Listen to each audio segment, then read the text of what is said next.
আমার শারীরিক অবস্থা যদি খারাপ থেকে খারাপ হয়ে যায়, তাও আমার এখান থেকে এক্সিট করার কোনো উপায় নেই। আমি আমার দাবি নিয়েই এখান থেকে উঠবো ইনশাআল্লাহ। গতকাল থেকে আমি সংগতি প্রকাশ করছি এবং তাদের সাথে আমি সারাদিন সারা রাত এখন স্টিল নাও আমি এখানে তাদের সাথেই আছি। আমরণ অনশন। তো আমার শারীরিক অবস্থা যদি খারাপ থেকে খারাপ হয়ে যায়, তাও আমার এখান থেকে এক্সিট করার কোনো উপায় নেই।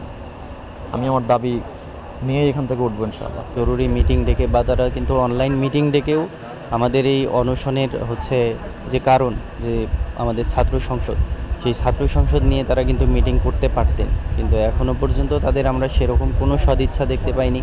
আমাদের সাথে আমাদের ভিসি স্যার নিজেও একাত্মতা প্রকাশ করেছেন। শিক্ষার্থীর একটা যৌক্তিক দাবি ছাত্র সংসদ, সেই ছাত্র সংসদের জন্য এই 24 পরবর্তী সময়ে অনশনে বসতে হয়েছে।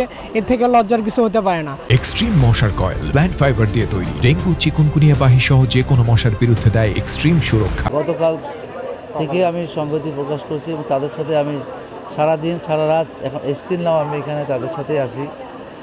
সেই দৃষ্টিকোণ থেকে আমি মনে করি শিক্ষার্থীদের কোনো কিছু হলে এই আমার সন্তান হিসাবে আমি তাদেরকে দেখেন ফেলে রাখি কোথাও যেতে পারি না।